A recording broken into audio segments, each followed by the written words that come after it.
Great to see you guys. Good to be back in Palm Beach County, and we've got a couple great guests who maybe people who follow economics and policy know. Stephen Moore and Dr. Art Laffer, they're going to come up and talk about some of the analysis they've done that has cataloged the economic performance of some various states. I'll just hit on some big things. Oh, and also thanks to Good Greek Moving for having us here. They've done a pretty good business in Florida recently. And they did remind me that they are the official movers of both Florida and Florida State football teams when they go and they have equipment and everything like that. And so that's pretty cool. And although we have Miami in the playoff, and then the coach of Tulane is going to end up going to Florida when they're done in the playoff. So there's a lot of moving parts going on in Florida right now, and it's an exciting time.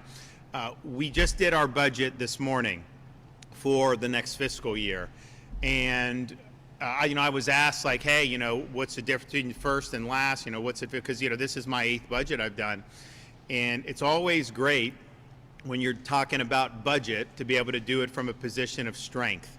We're not like some states where we're scrambling to fill massive deficits or trying to figure out how to match these unfunded liabilities, or even having conversations like some states do about raising people's taxes. That's like totally not even a discussion in the state of Florida. We were able to roll out the budget today. Our rainy day fund when I became governor, I think was about $1.3 billion. We've now maxed it out, so it's $5 billion in the rainy day fund, and we're not allowed to put any more money into it the way Florida's constitution is, so that's there. The total reserves in excess of what we're spending when I became governor was about $7 billion. Now we're in this budget about $17 billion, but that's even not counting all the revenue we're going to get until June 30th. Like just November, I was talking to our revenue director, and he's like, yeah, because you hear different things about the economy nationally, about this and that and everything, but he's like, yeah, because then they always forecast how much revenue we're going to get in, and that's how you build the budgets. And it's like, yeah, $250 million over estimate again, and so that's $250 million that they weren't even forecasting that came in just in the month of November in Florida. So even if we do a little less than that overage going forward, that's another $1 billion that's going to go on to that. And we've never had, I think since I've been governor, the reserves we've had, those are the biggest reserves we've ever had. It's gone up, and then it went really up and down a little bit. It's still very strong, but we had some years where we were like $22 billion in reserve. Part of it we did tax cuts, part of it we did moving Florida forward with the infrastructure infusion. Some of it we've done for other things that people have wanted to do. But from a fiscal perspective, we've got strong reserves. We've got a maxed out rainy day fund. We also did a project that I worked with the legislature on a couple years ago to do accelerated repayment of some of the state's outstanding debt. So we got guys that handle this. They'll go in, they go in the open market, buy at a discount, some of these bonds, retire them, and then guess what? We don't have to pay interest on that. So we've been able to do that, saving hundreds of millions of dollars in interest costs that we're not having to pay. And if you look at Florida's debt for the history of the state, you go back 180 years until the present, just since I've been governor, we've retired over half of that from that 180-year period just in my tenure as governor. And after this next budget, assuming we get similar support for the program, we will probably end up hitting like 56% of the debt for the entire history of Florida has been retired under our watch. And again, that means you have really strong fiscal posture, fiscal strength. We've also been able to do things like environmental restoration, massive support for the Everglades, for our waterways, for springs, for our coastline. I proposed when my first week as governor, really ambitious. And everyone was like, wow, you're not going to be able to do it. We did way more than what we promised. Not even close. Really historic run. And we're now actually doing some of the federal projects. We got a great agreement with the Trump administration where we're able to do the federal share of some of the Everglades. They send us the money. We get it done quicker. So that's been a great story. And that's massive, massive investment for that. Education, we have universal school choice. Every parent gets money. They can take it where they want to go. We also just put in for teacher salaries, because people will talk about teachers needing to be paid more, but yet what typically would happen is you'd send money to school districts, and what happens to the money? It almost goes anywhere but the teacher pockets. And actually, you've had school unions fighting pay increases, like in Lee County. Lee County wanted incentive pay to pay more, and the union down there was suing to stop the incentive pay. So that's just what we found. So we said, okay, it does no good to just send money and hope. If you want to increase salaries, do it. So we created a special item in the budget. It can only be used for teacher pay. So we started off with $500 million, which was a big deal. Now this budget I'm doing now, we're doing $1.58 billion in the budget that can only be used for teacher pay, and that's of course in addition to whatever they do locally. Transportation. We have an issue of, and I think these guys are going to talk about migration. We have net in migration. Some states have net out migration, like California. There was a time where you couldn't get a U-Haul in California because so many people were driving them out of the state because they were leaving at such a fast clip. We've seen it in other parts where that's the case. Here, there's been net in migration, and that's not even from any, I'm not recruiting people. It's like people vote with their feet. It's a free country, and they do that. So we have infrastructure that we've got to do. So we have some of these projects that weren't scheduled to take place for 15 years. And I'm thinking to myself, well, what good is that going to do to wait in traffic for 15 years? So we did Moving Florida Forward, which is about a $7 billion infusion. So everything else we do, we're still doing in strong numbers on our transportation, but this is all those other projects get moved up. So now these things are being done now. They're going to end up being done 5 or 10 years ahead of schedule, maybe even 15 years, depending on it. And you go to a place like I-4 in Orlando, some of these other areas that really need help now, and you're already seeing some of the benefits by getting some of these projects done. So we did that, so that's a really big deal. And so with paying down debt, rainy day fund, also doing big things, what's the total outlook?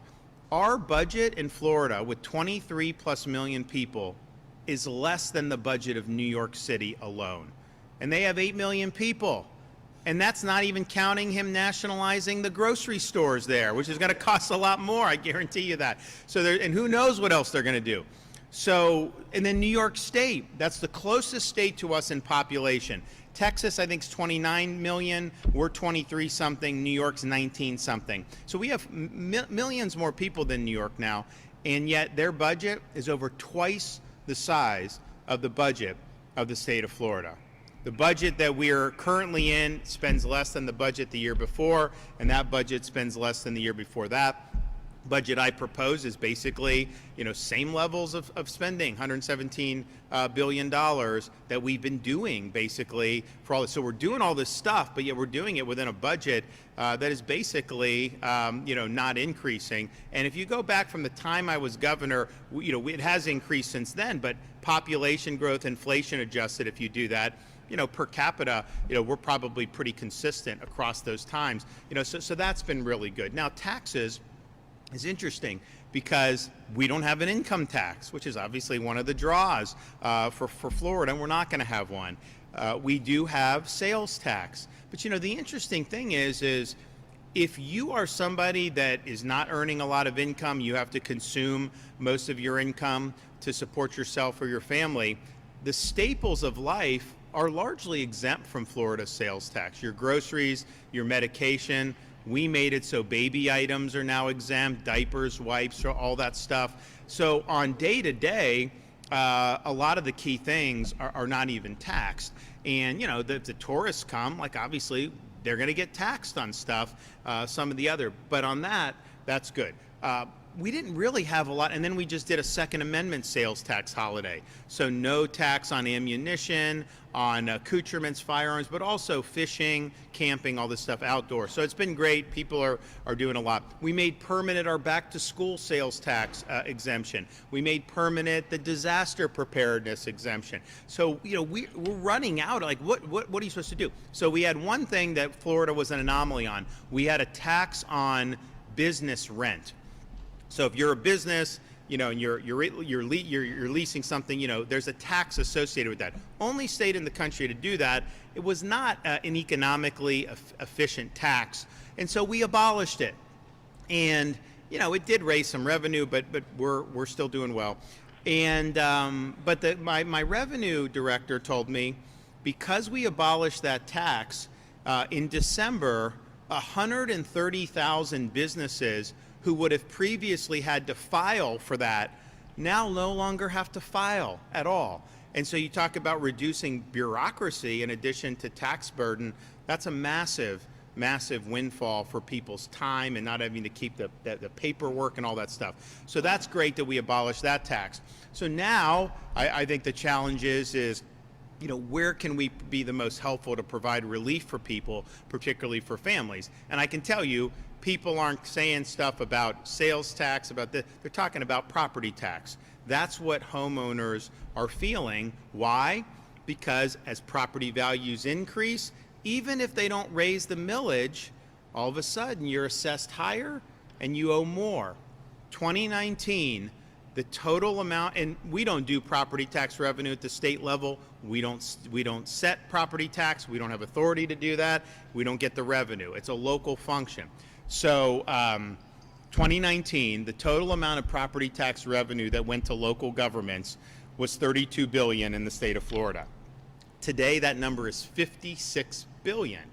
And, some of them may have raised millage over that time, but I think a lot of it is the assessments, the valuations that have gone up. When the value goes down, they're not as aggressive at doing that. Very aggressive when it goes up. And so, we're looking at that and say, man, first of all, that's not sustainable. You can't almost double the revenue every 6 or 7 years and think that that's going to go.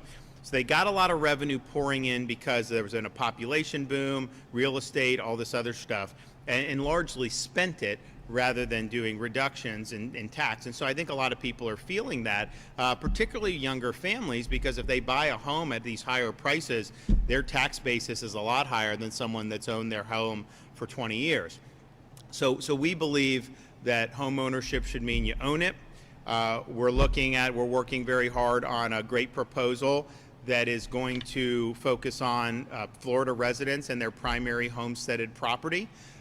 And I think it's something that can be very, very meaningful to people and really put our state on a great trajectory. But we're working through all that. But just know that in our budget, I actually provided funding for some of these more fiscally strapped states so that if we totally scrapped it, you'd still be able to backfill them and they could do whatever, because there may be a time for some of them to have to transition. But we're in a position to be able to do that, partially because we've had such strong economy. We've been ranked number 1 3 years in a row by CNBC and U.S. News and World Report.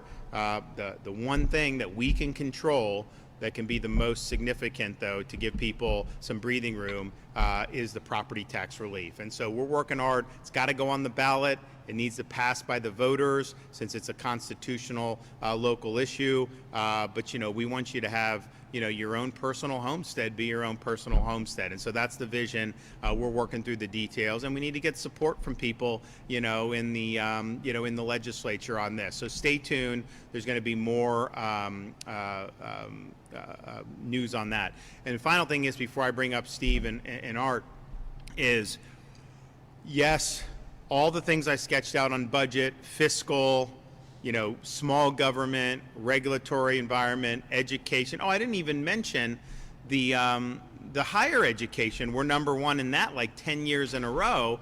And University of Florida just got ranked number 1 in the nation, including private, by the Manhattan Institute, because they did criteria about free speech, not having indoctrination, basically like what a university should do. And they did very high. Some of the prestige universities didn't do as high because, honestly, a lot of them are riding prestige and have kind of dropped the ball on other things. But we have not raised in-state tuition since I've been governor of the state. So it's $6,300 for Florida residents, for kids of Florida residents. That's the lowest in the country by far, and we're going to keep it that way. And you get these, we have our Bright Futures program. You don't even need to pay tuition if you qualify for that, or just a fraction of the tuition depending on where you are. So on higher education, that's been a great story. We've been able to do that, and we've been able to do things like now all tenured professors have to undergo review every 5 years and can be terminated for poor performance. So they've been able to filter out unproductive tenured faculty. And our view is your job is to teach, job is to research. Your job is not to, be an activist. If you want to do that, you can go to Berkeley, you can go to all these other places. We want to underwrite serious scholarship and make sure that we're doing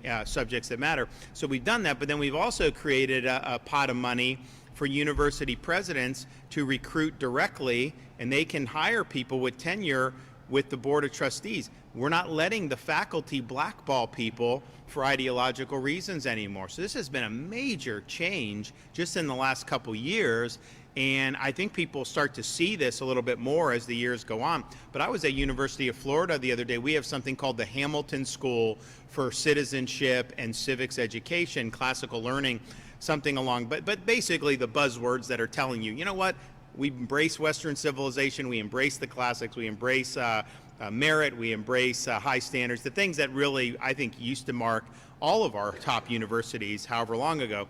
But I'm like meeting these faculty. We got the best Civil War scholar from Princeton to go to University of Florida.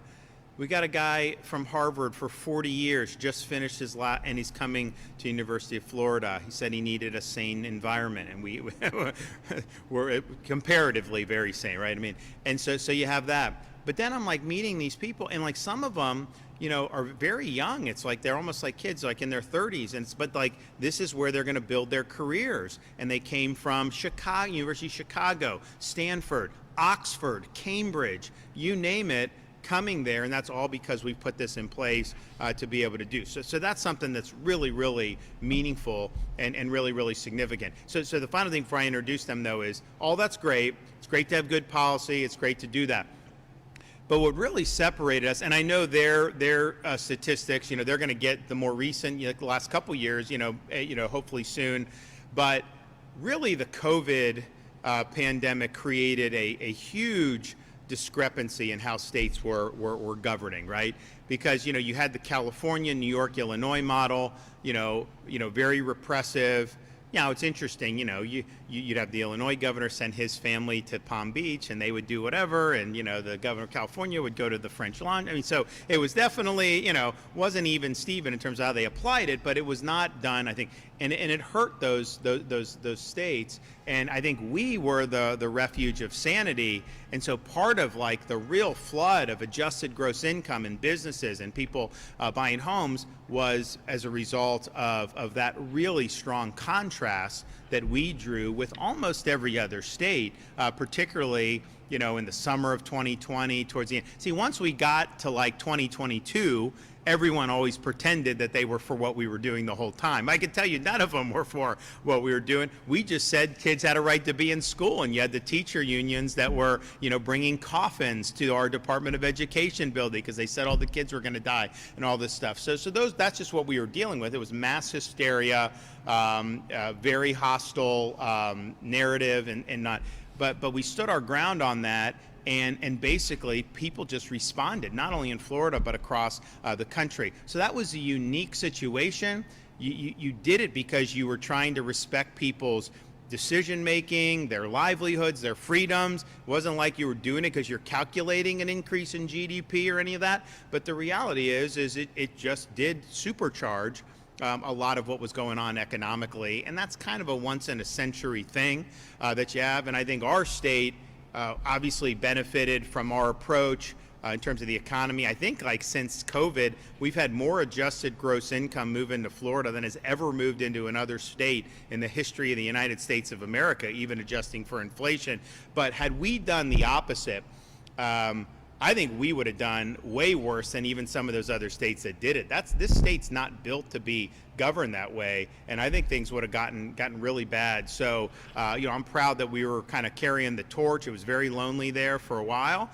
Then more and more people kind of caught on board, and so but I think the results speak for themselves. So I'm just glad that we have Steve and Art, who were they got a great organization that does a lot of great analysis. They looked at voting with their feet and how people in a free country are able to pick up and move. And not that it was a political analysis, because I think it's just economic, but I will tell you, when you start to see more and more New York plates come down here, a lot of my supporters were worried, because it was a very competitive state, and if you dump 100,000 people, what is that going to do to the political? And then when the California license plates started showing up, that freaked people out, because no one had ever seen California license plates before. But it turns out that of all 49 other states, and again, the economics speak for themselves, it's not about red, blue, but the reality is all 49 other states, if you look at each one individually and look at who's moved to Florida since I've been governor, it's been more Republicans than Democrats. That's true in Vermont to Florida, California to Florida, Georgia to Florida, Michigan to Florida, you name it. It's just been undeniable. So we appreciate that. We appreciate everything. So who's going to, Art or Steve, who's going to go first? So we'll have you guys come up however you want to do it, and the floor is yours.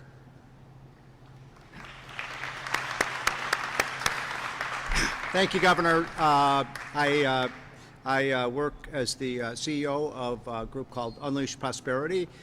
There's 4 of us who are the founders of that organization, myself and Arthur Laffer, who you're just going to hear from in a few minutes, and the great Steve Forbes and the great Larry Kudlow. And the whole idea was to promote pro-economic growth policies. And by the way, I'm sold, Governor, I'm moving to Florida after listening to you talk. Amazing performance. So what we did, the reason we're here, and one of the first people I called when we came out with the results of this study was Governor DeSantis. We started a project called Vote With Your Feet. And it basically is tracking where people are moving to, where they're moving from. We have the Census Bureau data, which is the movement of people, and then, Governor, we have IRS data that shows we don't know who they are, but we know how much income they have by looking at the IRS returns. So to just get cut right down to the chase, we found 2 things that were pretty amazing. One is that Florida has gained roughly the most people on net of any other state over the last 10 years. It's close between Texas and Florida in terms of number of people, but both of those states have something very similar in common, that they are both states without an income tax. And you'll hear from Arthur brag about Tennessee, because Tennessee is also no income tax state. So those numbers are pretty incredible. But what I really want to just spend a couple minutes focusing on is what really made these numbers you're talking about in your budget possible. The fact that you have so much revenue coming in and such a nice budget surplus, and boy, most states would love to be in that position today. What we found, and Tim, if you can show that chart, I think I put it, is this, okay, here it is. So these are the 10 states that have gained the most income cumulatively over the last 10 years. This is through 2022, the most recent data we have from the IRS. And this was the reason I called you, Governor, is look at Florida. Florida has gained $1 trillion of cumulative income over the last 10 years. That is the biggest transfer of wealth into a state in the history of the United States. Nothing else even comes close. Now, Texas, by the way, which has gained the same amount of people, they've only gained, in terms of income, less than half of Florida. What is that telling you? It's the business owners are coming with their businesses, and they're creating jobs here in the state of Florida. So it's a great, great story. Incidentally, if you look at the states that are losing the most population and losing the most amount of money, adjusted gross income, to other states. New York, yeah, do we have that one? I'll just show it to you very quickly. You can see here, Governor, that New York is the big loser. And by the way, I love these boxes, to Florida from New York City, perfect. So Florida, New York is basically bleeding money because of their high tax, high regulation policies.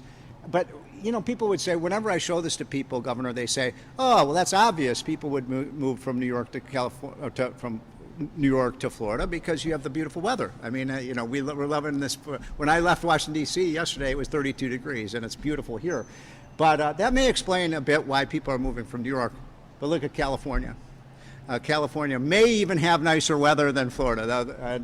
and Florida, California is bleeding revenues as well. So that last thing I will say about this is that well, just two other quick points. One is, it's not just Florida. I mean, it's not just Texas. The southern states around the country are doing amazing. Even states that, other states used to laugh at, like Arkansas and West Virginia and Alabama and Mississippi, are gaining population from these high-tax states. And that's a story that a lot of people aren't paying attention to.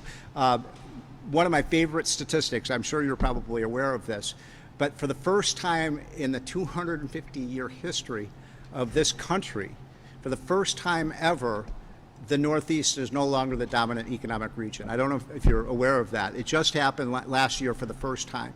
That more GDP, for the first 250 years of our country, it was the Northeast, right? It was Boston, it was New York as the financial center, it was Baltimore, it was Philadelphia, even bleeding into Washington, D.C. No longer. Now the Southeast is what is creating more GDP than any other region. And so the South has become a real dominant region, and Florida has led the way. So congratulations for what you've done, Governor. It is an amazing story. I know Greg Abbott, the governor of Texas, very well. There's been a healthy competition between Texas and Florida to see which would be number one. Right now, number one is Florida. So congratulations. Okay.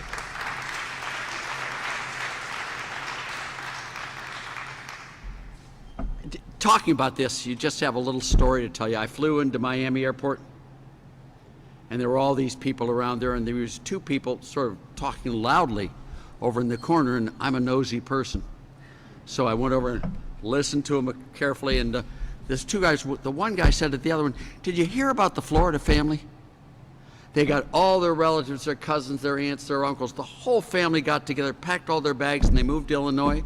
Did you hear about that story?" And the second one said, "Well, no, I didn't." And the other one looked at him and said, "And you never will." Let me just tell you, Governor, it's such an honor to be with you. And what you've done in Congress, in the U.S. Congress, you were absolutely magnificent. Coming here to Florida, I don't know if all of these people understand the pressure you were under the COVID thing to do what you did. I mean, that strength. Now, I think it's our common Yale background that no, just joking, but it's just amazing. Steve, I've been working with you forever, and it's just phenomenal. What I want to do is just do one simple thing with you, and I hope I'm not going way over your heads. If you've got two locations, A and B, if you raise taxes in B and you lower them in A, producers and manufacturers and people are going to move from to, am I going way over your heads on this one? I mean, if you tax people who work and you pay people who don't work, do I need to say the next line to you there? I mean, when you look at this world, incentives drives the whole package, all of it. And just for the facts, I mean, and what Steve does is beautiful, correct, these are facts. And when you look at someone and you ask them, "What's your opinion?" And my answer always is, I could give a damn what your opinion is. And you should give a damn what my opinion is. This is about facts, not how you feel. And that's what's going on here. It really is about facts. If you look at it, there have been 11 states in the U.S. that have introduced an income tax since 1960. 11 states. First one was West Virginia in 1961. The last one was Connecticut. Lowell Weicker, fellow Yaley, unfortunately, did it in 1991, did it there. There were 9 states in the middle there. That's Maine, that's Rhode Island, that's Pennsylvania, that's Ohio, Connecticut, New Jersey, Pennsylvania, Indiana, Michigan, even Nebraska did an income tax. I probably missed a couple in there, but they all introduced. What I did back in the olden days is I took each of those 11 states and I lined them up based upon the year they introduced the income tax. You with me on that? So now they all did it at different years, but they all did it there. Ohio was another one, by the way, my home state. All lined them up in that. And I looked at the 5 years before they introduced the income tax and looked at the most recent 5 years for these states in all of the major economic metrics. Population, what Steve's talked about, adjusted gross income, gross state product, tax revenues. If you were a fly on the wall of those 11 states, why did these guys want to introduce an income tax? Well, we want public services. And of course, they want roads, we want police, we want school, we want all that stuff. 50 to 55% of all the spending in states, every state, is on education. So what I did, I lined up all those 11 states, I looked at the major metrics for all the states, and I compared them to the 39 states that did not change their tax status. You with me? All right, the 5 years before they did it, and then the most recent 5. Every single one of those states, every single one of them, dropped relative to the rest of the nation. I mean, dropped dramatically. Some of them by a lot. I mean, in 1950, Detroit had a population of 1.8 million. Today it's below 600,000. My home state of Ohio, same thing. These states just collapsed in every single, including tax revenues. These guys did not get the tax revenues either. I mean, if you look at it, New Jersey, in 1965, New Jersey had neither an income tax nor a sales tax, neither one. It was the fastest growing state in the nation. Everyone from everywhere was moving into New Jersey, and they had a balanced budget. When my student, a guy named John Corzine, was governor of New Jersey, he was my student at the University of Chicago, and honestly, just to be fully transparent, a C student. Yeah. And after the stories of MF Global, I'm not even sure you're in the C, if you know what I mean. They were the highest property taxes, highest sales taxes, highest income taxes, highest corporate tax. They are still way highest corporate tax. All these tax. It's now the sinkingest fate in the slowest growing state in the nation, losing people like droves, and they have big deficits in their budgets. You know, this stuff is all economics. If you look at the 9 states, and by the way, if you look at the results on education for these 11 states, everyone except 2 states actually dropped in their provision of educational services to their students. Their test scores went down relative to the rest of the nation. They didn't even get the products that they were looking for in this stuff. If you look at the 9 states with no income tax and compare them with the 9 states that have the high, the 9 states with no income tax beats the living bejabbers out of the 9 states with the highest income tax, year in, year out. It's just a massive thing there. You know, when you look at this stuff, Steve, what you've done, you've taken all this stuff, it's been great. I'm especially impressed, Governor, by your willingness to focus on property taxes. I was very involved in Prop 13 in California, which we limited property tax rate growth to 2% per year. Never can exceed that, and never can exceed more than 1% effective tax rate. You know, if I can help you in any way, shape, or form, I was really up to my ears in that one. You know, I have never been prouder to be a guest in a state of Florida here. Governor, you're the most magnificent thing that's has happened to Florida or any state in ages. Thank you very much for all you do, and I hope the rest of the nation follows you so you no longer are alone in your success. We're all successful together. Thanks.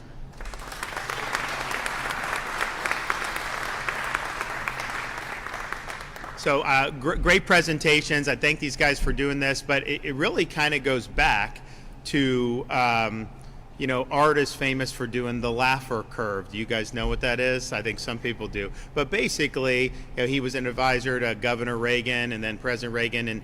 And you know, we had a situation where you had marginal tax rates that reached at one point in this country 90% and then were 70%.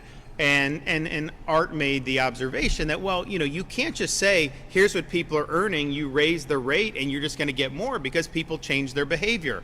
Why would you want to work, even if you're going to be paid $1 million, why would you want to work for a 90% marginal rate? You're getting 10 cents on the dollar. And so he predicted and observed that you would see a decline in revenue if you tried to raise those marginal rates, and that actually if you reduce the marginal rates where you were creating better incentives, that you could get more revenue. And you actually had big revenue boom in the 80s, you know, after President Reagan's tax cuts. But what you're seeing there, I mean, the results speak for themselves in terms of the policies. All those states have done similar policies, right? You know, New York, you pay city tax if you're in the city, state income tax, all this other stuff. California is interesting because they have the highest income tax in America. And, you know, when I bring that up, sometimes people will say, well, you know, you guys have sales tax. they also have the highest sales tax in America. It's like 9% sales tax. Are you kidding me? And the income tax hits you even if you're, working class. It isn't like it's only for Silicon Valley. And, people are leaving. And, Steve said, they might have better weather than Florida. Look, Southern California is the best weather in the United States. I don't even think it's even close. Like, I was a young naval officer. I got sent to Coronado, the Naval Amphibious Base. And I check into the BOQ, and I'm born and raised in Florida, and had been stationed in Mayport in Northeast Florida. And I go into the thing, and like a good Floridian, I'm looking for the air conditioning thing. They don't have air conditioning. They're like, just open the window. So I open the window, it's nice and fresh, but I notice there's no screen. Florida, we got bugs, no screen. There's no bugs here, don't worry about it. I'm like, what? You can do that? And it was like so nice, so refreshing. And I thought to myself then, I was, 20 some years old, I was like, and I didn't like taxes then either, but I was like, I don't know that I'd ever pay, but I understand why people would pay the taxes because it's so nice. And I'd say the 20th century, California was the engine of the American dream. I mean, people aspired to go to California. I mean, it just had so much stuff going for it. And the fact that they're losing people and losing on the economy like that and they have a lot of built-in advantages because the tech was there. Wasn't there because of their current government. It's been there for decades, right? You have entertainment, you have certain things that have been built up over many generations, and if they didn't have all that, then all the results of policies would be even more dramatic. But this is what's doing. And then they were talking about some of the income tax. You look in like the industrial Midwest, and I've talked to some of these guys about it because I know some of the legislative leaders and some of these. I work with them on stuff. We're working on a balanced budget amendment certified for the states on Congress, and we're working on term limits certified for the states on Congress. So I've gone to talk, like Ohio, I went and talked to them, I think about term limits. And I was like, everyone around you has income tax. I was like, if you just get rid of yours, it will pay for itself. You will have massive movement of people and capital and money to where you'll be able to raise revenue with your existing taxes or doing consumption stuff. So whoever the first mover would be in that region, they will benefit. Because, if you're already in Illinois, going to Ohio is not as bad, or Indiana going over, or vice versa, to go from Ohio to Indiana. If Indiana did it, I think someone could do very well if they did it. But they get this static analysis to think, if you get rid of the tax, then you have not understanding there's going to be a lot of changes that will happen for that. So that all goes back to just understanding when we're doing policies, it's not static. People do change their behavior. And if you provide bad incentives, you're going to get bad results. And so obviously, when we don't have any income tax in Florida, that's the best incentive, and people have done it, and we're going to just keep doing it. So I thank everybody for being here, and I got time for some questions. Yes, sir. Governor, with last night's results here in Miami and also in other parts of the country, how concerned are you that Republicans will be able to retain control of the House and midterms? The question is, will Republicans be able to maintain control of the U.S. House in the midterms? One, my answer is I don't know. There's people that do that for a living. I will just say, as someone that studies history, when the party's out of power, they typically turn out better, and the party in power's voters tend to get more complacent. That's why we have these midterm effects. You remember, Obama swept in 2008. Everyone said Democrats are never going to lose. And then what happened 2 years later? You had a massive shift to Republicans. Donald Trump stormed in 2016. Then they had a blue wave in 2018. And so there's just a yin and a yang with some of this stuff. But Republicans going to have to contend with that. I've run in good environments, I was running for Congress in 2014. The Democrat Party didn't have a pulse, right? I ran for governor in 2018, was not a good environment. It was the wind was in your face, right? And you really got to go. And so I don't think that you should assume you're going to have the wind at your back, and just assume that these typical midterms, that's going to be a lot of the dynamic. So to me, it's like the most important thing you got to do is deliver for the voters that sent you there. You got to have your base of support that feels like they need to go to the polls and vote to send you back to the Congress or to the U.S. Senate. You have to do that. If you don't have that base of support, then you're not going to be able to get enough support, even if you do well with independents. So when you deliver for people, I do think that they respond. You know, in 22 here in Florida, we obviously had a big election. You know, my election was the biggest for a Republican running for governor in the history of the state. But part of it was people felt, but it wasn't a great year for Republicans overall.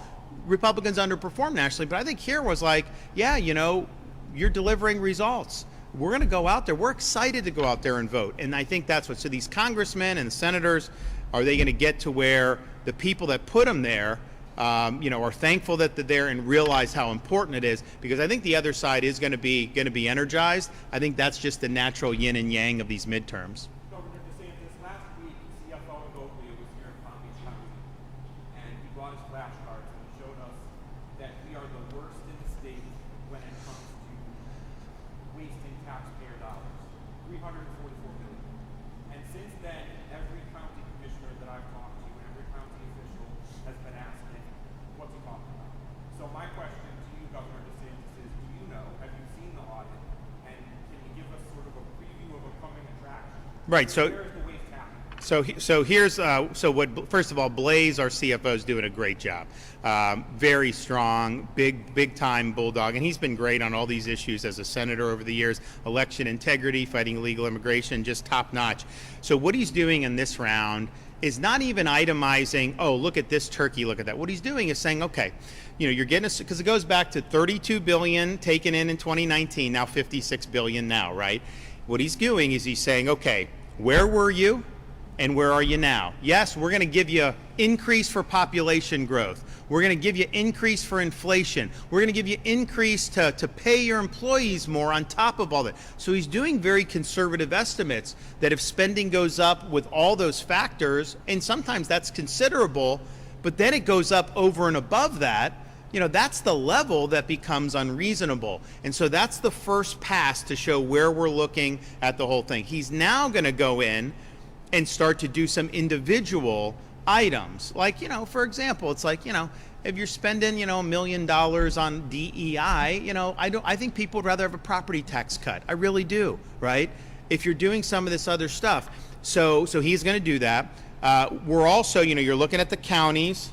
He's going to look at other major agencies that are in local government and do that. I mean, for example, you know, you've already seen like Broward, like the Broward School District, right? You know, massive bureaucracy, massive amount of money going to some of this stuff, not necessarily getting into the classroom, right? So all that's going to happen, but the initial one where he's showing the amount over, that's saying, okay, what were you spending before? What are you spending now?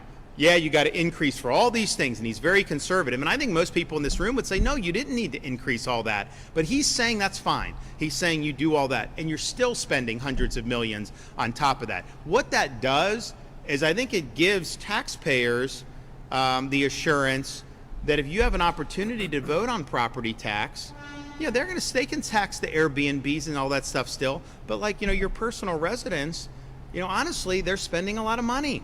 And the budgets have grown. And the question is, would you rather have escalating budgets or would you rather have taxpayer protection? I think most people would rather have taxpayer protection. Yes, ma'am. Governor, a lot of Floridians are trying to understand what's happening between the U.S. and Venezuela and the Caribbean. Were you in the military? You served as a Navy jet officer. So I'm wondering, from your experience, the second attack that was launched on September 2nd, the Venezuelan boat, was that attack illegal? What's your take on what's going on? So the question is about treating the narco terrorists as military targets rather than treating it as a law enforcement.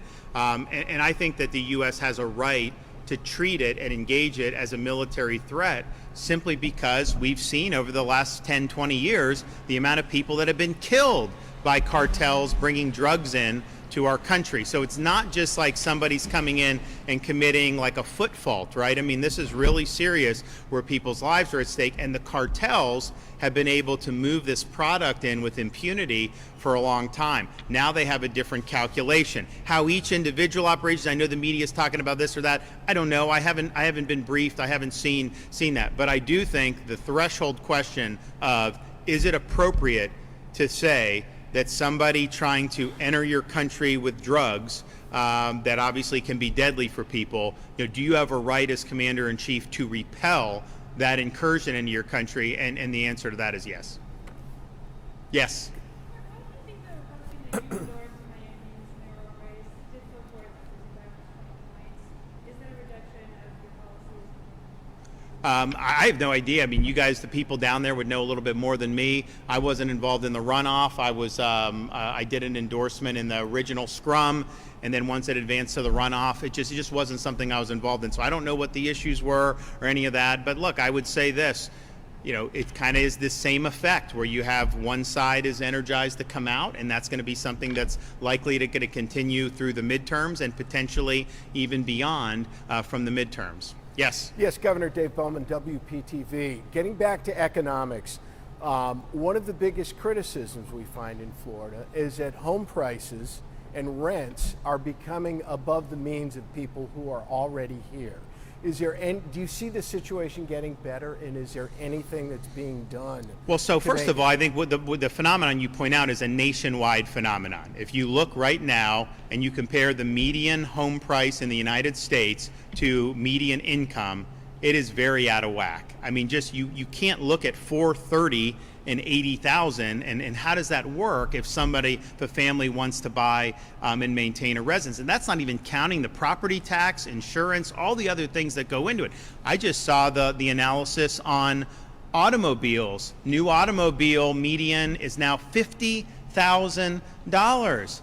I remember when I was, I think probably like a college or law, I bought a pickup truck. I mean, I don't remember exactly, but I mean, it was like $10,000 to $15,000, right? And so, we have inflation, but the incomes aren't rising as fast as that. So it creates an issue. So what are we doing? One, look, government has helped fuel some of the issues with these markets in the past, right? We can't say we're going to make home prices less or this or that. It's just not something government does a good job on. I think what happened, partially the phenomenon that they're talking, we had a rush of people here. People were buying houses. You could sell a house, a 3-bedroom in California, and then buy like a 6-bedroom in Sarasota with what? I mean, that was, people were buying homes sight unseen. They were going in, they were doing all this stuff. And so it drove up prices. Now, prices went up everywhere, but Florida, you had kind of this crushing demand.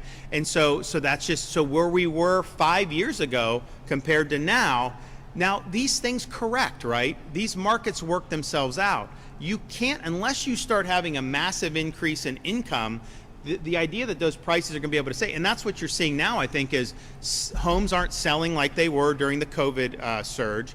I also think sellers are delisting homes because they're not getting offers or not the one. So what I think is going to happen is, as interest rates come down, hopefully they do, mortgage rates, there'll be more buyers in the market, but they're not going to be paying COVID era prices. And so you're going to have a correction there in the market. Now, rents, we are seeing decline in rent in most parts of Florida. Now look, Miami's a little bit different. I know West Palm's a little bit different markets. I still think you're seeing some relief there, but you're seeing 10, 15, 20% declines in like Fort Myers and some of these areas. And part of that is because there has been building of Florida. There's been expansion of inventory, which I think has taken pressure off some of the rents. So the rents in most parts of Florida today are less than they were probably 2 years ago. And I think that trend's probably going to continue. Now, property tax I mentioned, I think that's a great way to provide people relief.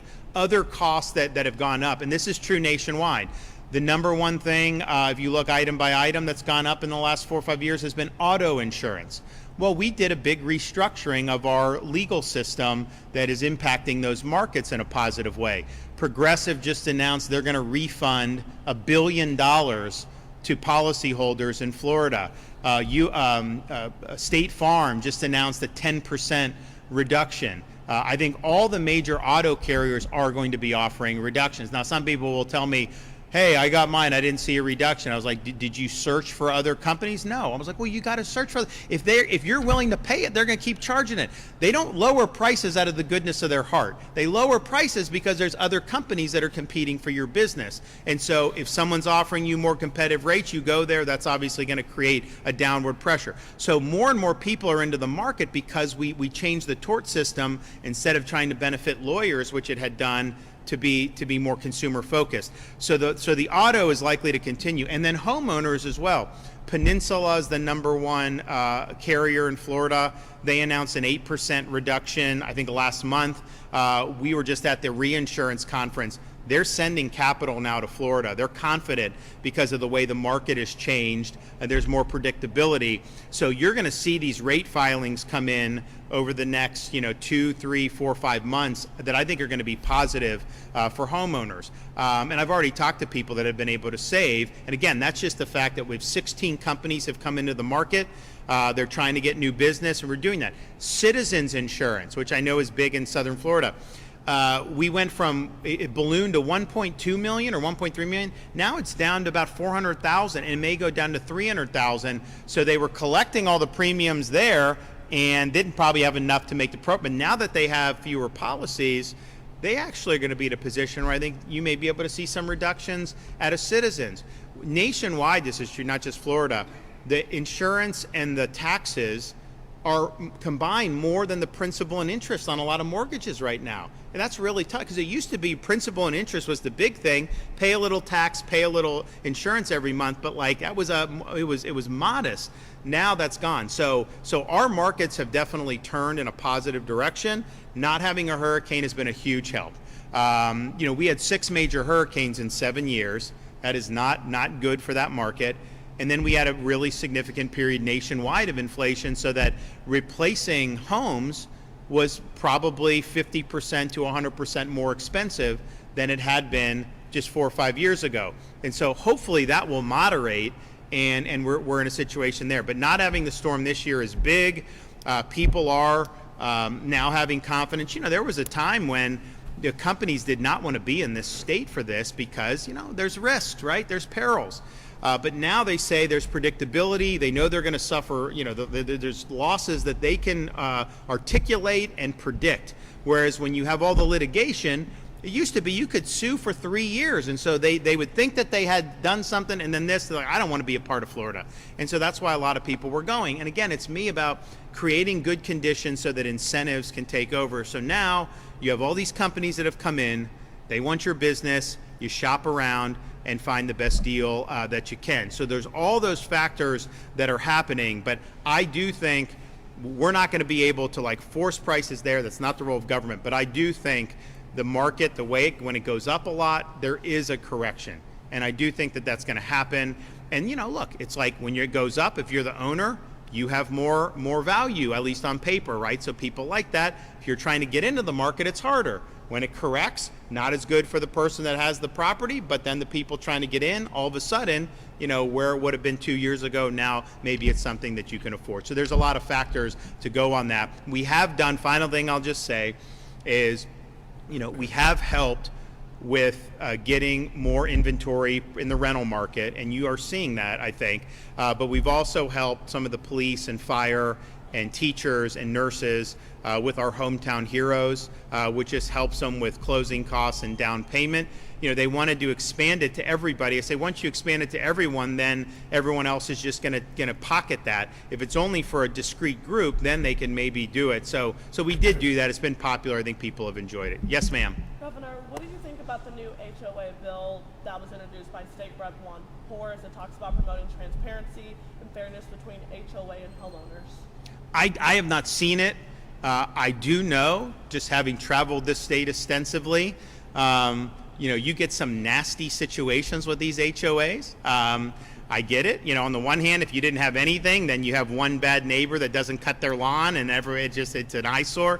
But on the other hand, it's like, man, you put a flag in your front yard, all of a sudden you're getting fined or something like that. So who knows? I mean, I'm happy to look at whatever the legislature does, in that regard. But I haven't seen any specific pieces of legislation. Yes. New data from ICE shows that about 70% of Florida held on their own press don't do final litigation orders. I know you previously said that was only going to be used for final litigation orders. Did that policy change, when and why? Well, I think what happened was when we first opened it, they said they had enough people with deportation orders that it would likely be that.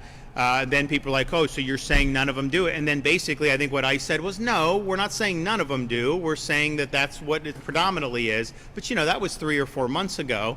And so now we're in a different situation. So I don't know the answer to that. The state doesn't select who goes there. That's selected there by DHS. The state is, basically serving to utilize space to be able to go until they can get more space for themselves. They have very little space in Florida, even though we're the 3rd largest state. So we have the one in North Florida, in Baker County. We're working on one in the Panhandle. We're working on another one south of I-4 that will hopefully be what needs to be done. But my goal would be, if they have enough space to be able to handle this, we don't need to be in that business, right? We're doing it to help them because we don't want these people released on the street if they're supposed to be earmarked for deportation. And we're now closing in on Florida Highway Patrol. I think they've gotten close to 10,000 arrests of illegal aliens this year. And if you think about it, that's not their core function. So, you have the feds who are supposed to do this job every day, and then our Highway Patrol is supplementing, and they've done another 10,000 on top of that. And that's because, we want to be in the mission. We believe in the mission. And I always get these questions, or people will say, oh, Florida taxpayers are funding that. First of all, it's reimbursed. I said it at the time it was going to be reimbursed, and they still tried to say, do it. Then when they confirmed that it was going to be reimbursed, they just kind of ignored it, the critics, and they just say, oh, no, you're spending. So I don't know how much it's going to cost, over the next 6 months precisely for, say, our North Florida one. I know it's one of our own facilities, so it's probably going to be met. But I also know it's reimbursable, 100%. So from a taxpayer perspective in Florida, you're not out on that. But let me tell you, you're saving. Illegal immigration costs taxpayers. It costs health care. It costs education. It costs law enforcement, unfortunately, sometimes. It costs accidents. How many, they don't have, we don't give driver's license in Florida. They don't have insurance. And so you have all these problems. And so I never hear the media or the critics talk about how much we're saving taxpayers by removing illegal aliens, and especially some of the criminal aliens who are likely to reoffend. But that's been a big deal. And so from what we've done with Highway Patrol, FDLE, our local sheriffs, all of that, you're talking about a large, sizable, but that's on top of what DHS is doing.